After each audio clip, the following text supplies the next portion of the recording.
안녕하세요. 3월 5일 금요일 새벽 예배를 하나님께 올려드립니다. 기도하십니다. 참 좋으신 하나님 감사합니다. 오늘도 주님의 손을 붙잡고 우리 영혼이 하루를 살아가기를 소망하오니 동행하여 주시옵소서. 광야의 길을 내시고 사막의 강을 내시는 하나님이 만나와 메추라기로 먹이고 입히시며 구름기둥과 불기둥으로 이스라엘과 함께 하셨던 것처럼 광야 같은 이 땅을 살고 있는 우리 사랑하는 성도님들에게 하나님 함께 하셔서 지치거나 피곤하지 아니하며 포기하지 아니하고 끝까지 주님의 이름을 부르며 승리할 수 있도록 동행하시고 성령으로 기름 부어 주시옵소서. 함께 하시길 소망하며 예수님의 이름으로 기도했습니다. 아멘. 예찬송가 331장, 새찬송가 273장 나 주를 멀리 떠났다 찬양합니다. 나 주를 멀리 떠났다 이제 옵니다.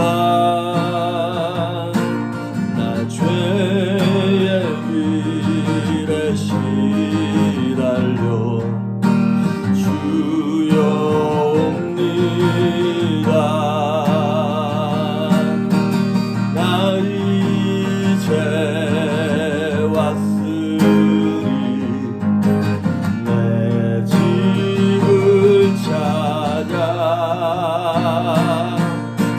주여 나를 받으사 맞아주소서. 귀한 세월 보내고 이제 옵니다. 나 뉘우치는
소망 바라고 주여 옵니다.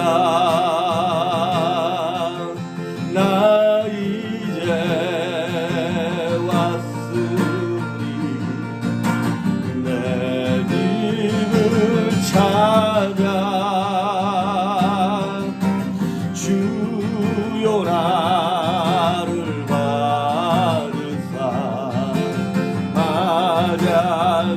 맞아주소서. 나 바랄 곳이 무언가 우리 주 예수 날 위해 죽인당하신 믿고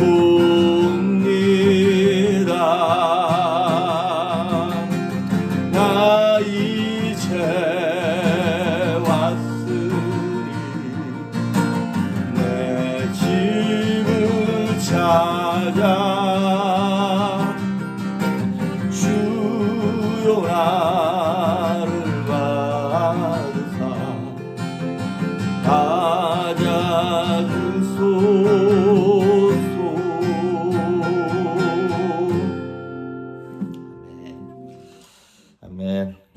마태복음 26장입니다.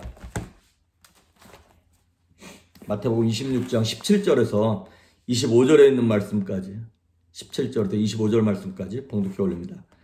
무교절의 첫날에 제자들이 예수께 나와서 이르되 유월절 음식 잡수실 것을 우리가 어디서 준비하기를 원하시나이까? 이르시되 성안 아무에게 가서 이르되 선생님 말씀이 내 때가 가까이 왔으니 내 제자들과 함께 유월절을 내 집에서 지키겠다 하시더라 하라 하시니 제자들이 예수께서 시키는 대로 하여 유월절을 준비하였더라.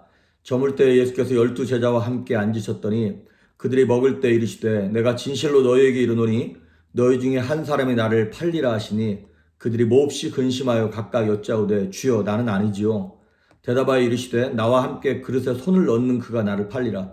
인자는 자기에 대하여 기록된 대로 가거니와 인자를 파는 그 사람에게는 화가 있으리로다. 그 사람은 차라리 태어나지 아니하였더라면 제게 좋을 뻔하였느니라. 예수를 파는 유다가 대답하여 이르되 랍비여 나는 아니지요. 대답하시되 내가 말하였도다 하시니라. 아멘. 이제 마태복음이 이제 거의 끝나가고 있습니다. 근데 이제 제가 이거를 뭐 대충 보는 마태복음이라 그랬는데 뒤로 갈수록 이렇게 대충 볼 수 없는 그런 내용들이 이렇게 자꾸 나와서 조금 이렇게 내용을 잘라서 보았습니다. 자, 오늘 예수님께서 최후의 만찬, 우리가 흔히 말하는 마지막 만찬을 이제 제자들과 하시는 장면입니다. 이 내용에 대해서는 다음 주 월요일 날 한 번 더 이 성만찬과 엮어서 6월절에 대해서 말씀을 드리겠습니다만은 간단하게 오늘 17절에 보면 무교절의 첫날에 이런 말이 나와요. 이거는 이제 6월절은 하루고요. 그 다음에 뒤에 이제 무교절이 일주일이 나오는 거예요. 이것이 이제 두 개가 붙어 있는 절기입니다. 그러니까 무교절의 첫날이라고 하는 얘기는 6월절의 그 말입니다. 자, 아시다시피 6월절이 뭐냐면 이스라엘 백성들이 출애굽할 때 바로와 함께 영적 전쟁을 벌인 거잖아요. 그때 하나님이 10가지 재앙을 통해서 바로를 항복시키시고 막 급박하게 이제 애굽에서 나오게 되는 것이죠. 그래서 그때를 되새기면서 바로를 무찔러 주시고 홍해를 갈라 주시고 하는 어떤 영광스러운 구원의 계획에 대하여 감사하며 기념하는 그런 절기입니다. 그러다 보니까 이스라엘의 여러 절기 가운데 가장 큰 절기예요. 그래서 이제 이 절기를 예수님께서 제자들과 마지막으로 이 땅에서 지키기 위해서, 그리고 이제 6월절 어린 양으로 예수님 오셨기 때문에 그러니까 구원의 되게 상징적인 절기거든요. 그래서 예수님이 이제 제자들과 함께 지키기 위해서 제자들을 시켜가지고 성 안에 들어가서 아무에게나, 여기 보니까 성 안 아무에게 가서 이르되 선생님 말씀이 내 때가 가까이 왔다. 가까이 왔으니 내가 제자들과 함께 6월절을 지킬 방을 내달라. 이렇게 이제 부탁시키는, 말씀하시는 장면입니다. 여기서 이제 아무에게나 가서 이렇게 나와 있지만 사실은 이게 왜 그러냐면 6월절에는 예루살렘 인구의 거의 10배가 넘는 외지인들이 다 모여들어가지고 아주 그냥 방이 없다는 거예요. 그러니까 예수님도 역시 제자들과 함께 거할 수 있는 방이 없었던 거죠. 그런데 아무에게나, 근데 여기서 말하는 그냥 아무나 잡고 뭐 이런 의미라기보다는 누가 그러더라고요. 왜 전라도 사투리 가운데 그 거시기 있잖아, 거시기. 그이가 말이지, 거시기가. 뭐 이렇게 얘기하는 것처럼, 예수님이 딱 정해주신 사람이 있었던 것 같아요. 그래서 그 사람이 6월절 방을 내어줍니다. 그런데 이제 6월절 최후의 만찬을 하시면서 예수님이 이제 만찬을 나누면서 제자들에게 이렇게 말씀을 하시는 거예요. 21절에 보니까 너희 중에 한 사람이 나를 팔리라. 자, 제자들이 당황했겠죠. 그 얘기를. 예수님과 3년을 넘게 동행을 했는데, 아니 다른 사람도 아니고 예수님의 친구고 제자고 친구들인데 3년 동안 생사고락을 같이 했는데 누가 예수님을 파냔 말이죠. 그때 24절에 보면 예수님 말씀하시기를 그 사람은 차라리 이 땅에서 태어나지 않았으면 좋았을 뻔했다. 그렇게 지금 말씀하시는 거예요.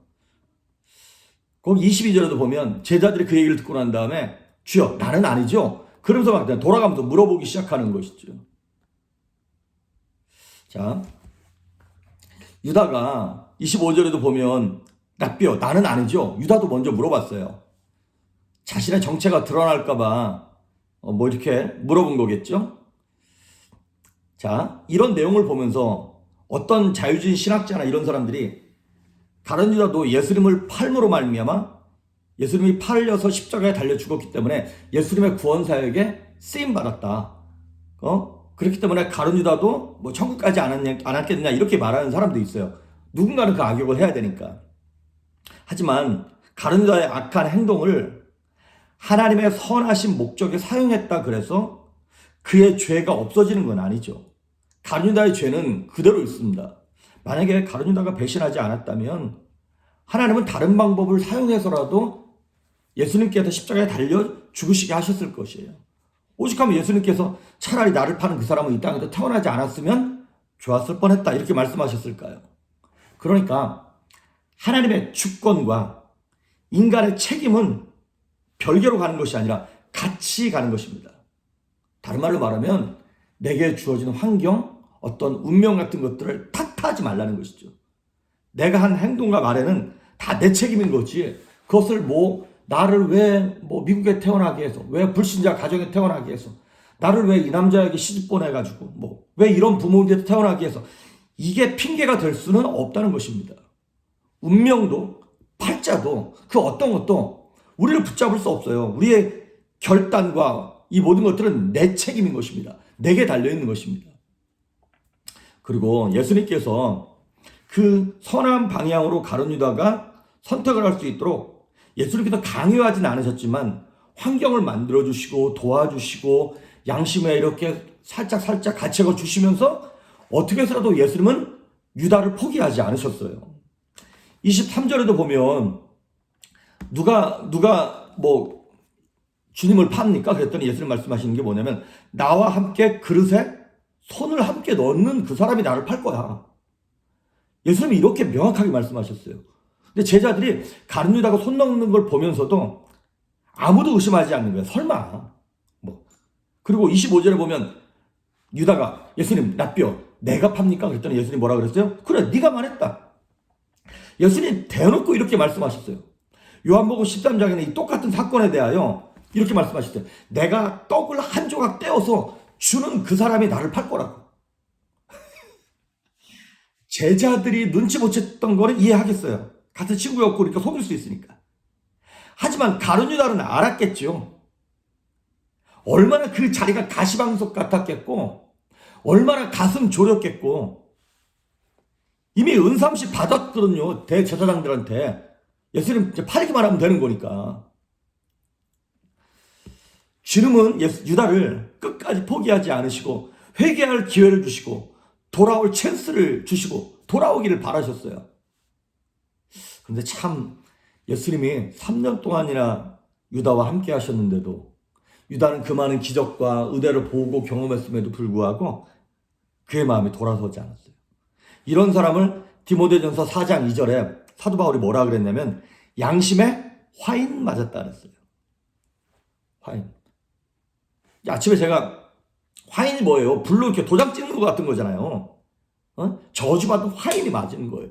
제가 아침마다 산을 이제 여기 뒷산을 이렇게 걷고 있는데 여러분 제 여기 얼굴에 이거 마스크 자국 보이세요? 한 이틀 정도 아침 이 봄볕이 너무 뜨겁고 덥더라고요. 근데 마스크를 쓰고 걸었는데 요 마스크 자국 줄 따라가지고 여기는 새카맣고 여기는 지금 안 탄 거예요. 자, 이거 며칠 지났는데, 일주일 지났는데 이게 안 변해.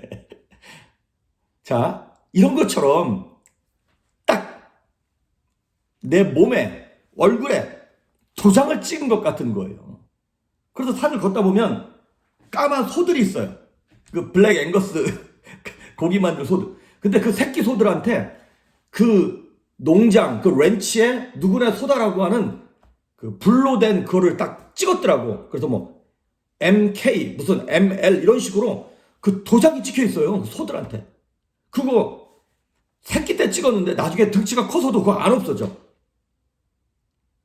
마귀가 가룟 유다에게 도장을 찍은 거예요, 완전히. 그러면 처음부터 마귀가 너는 내 거야 그러고 찍었을까요? 처음에는 작은 것들을 가지고 유혹을 했겠죠. 그리고 어느 순간인가 꽉 찍어버리는 것이죠. 양심에 화인 맞은 거. 우리가 똑같습니다. 겉으로는 성도예요. 얼핏 봐서는 몰라요. 그런데 심령이 무뎌져 있죠. 어떤 목사님 그런 간증하시더라고요. 그 교회 장로님 중에 한 분이, 그분이 이제 그 교회 부임해서 간 거예요. 그러니까 오래전부터 그 교회 장로님을 하셨던 분이에요. 근데 교회에서 속도 많이 썩이고 문제도 많이 일으키던 장로님인데 이제 암 걸려서 돌아가시게 된 거예요. 그래서 이제 임종하시기 전에 가서 예배를 드리면서, 그래서 혹시 몰라서 장로님께 이제 구원의 확인을 하려고, 장로님 예수 믿으시냐고 그랬더니 장로님이 이렇게 말씀하시더라는 거예요. 내가 안다고. 내가 예수를 안다고. 이상해서 예수님 믿으시냐고. 내가 안다고. 그래 자꾸 막 물어봤더니 이 힘도 없는 곧 돌아가실 양반이 막 화를 내더라는 거지. 내가 예수를 안다고. 그리고 돌아가셨다는 거예요. 구원 못 받은 거죠. 그렇습니다, 여러분. 우리가 예배도 드리고 봉사도 하고 구제도 하고 침례도 받고 했으면서도 영혼이 멸망할 수 있습니다. 양심의 화인 맞아서. 오늘 25절에 다른 유다가 예수님을 뭐라고 불렀냐면 랍비여 이렇게 불렀어요. 랍비는 뭐예요? 선생님이란 뜻이에요. 여러분, 선생님은 뭐냐면 그냥 나를 가르치는 분이에요. 그런데 우리는 예수님의 선생님, 랍비가 아니라 누구예요? 주님이에요. 주님은 뭐예요? 나의 모든 걸 소유하고 있는 분이 주님이에요. 내 생명까지도. 선생님은 내 생명을 소유하고 있지는 않잖아요. 내 의지를 소유하고 있지는 않잖아요. 근데 가룟 유다는 끝까지 예수님이 선생님인 거예요. 당신은 스승이고 나는 그냥 제자인 거죠. 거기서 끝난 거예요. 이게 그러니까 랍비냐 주님이냐. 옛날에 책 가운데 팬인가 제자인가, 카일 알드먼이라고 하는 사람이 쓴 책이 있어요. 팬인가 제자인가. 마치 요즘 젊은 애들이 그 아이돌 그룹 BTS나 이런 애들을 막 엄청 좋아하는 거예요. 근데 그게 몇십 년 가겠습니까? 금방 시들어버리는 거예요. 더 좋은 그룹 나오고 더 잘생기고 예쁜 애들 나오면 그 아이돌 그룹한테 가는 거예요. 그건 팬인 거예요. 하지만 제자는요, 스승을 따라 목숨을 따라가는 것처럼 주님은 우리에게 랍비가 아니라 주님으로 오셔야 되는데 가룟 유다는 끝까지 랍비였던 것이죠. 그러니까 가룟 유다야말로 물고기가 태평양 한가운데 사는데 목말라 죽은 거랑 똑같은 거죠. 지금 얼마든지 은혜 받을 기회가 있었어요. 그런데 아무리 은혜가 쏟아져도 내가 마음을 열고 예수님을 나의 주님으로 모시면서 주님 말씀하옵소서 주의 종이 듣겠나이다 하지 않으면 그 은혜가 내게 들어올 수 없습니다.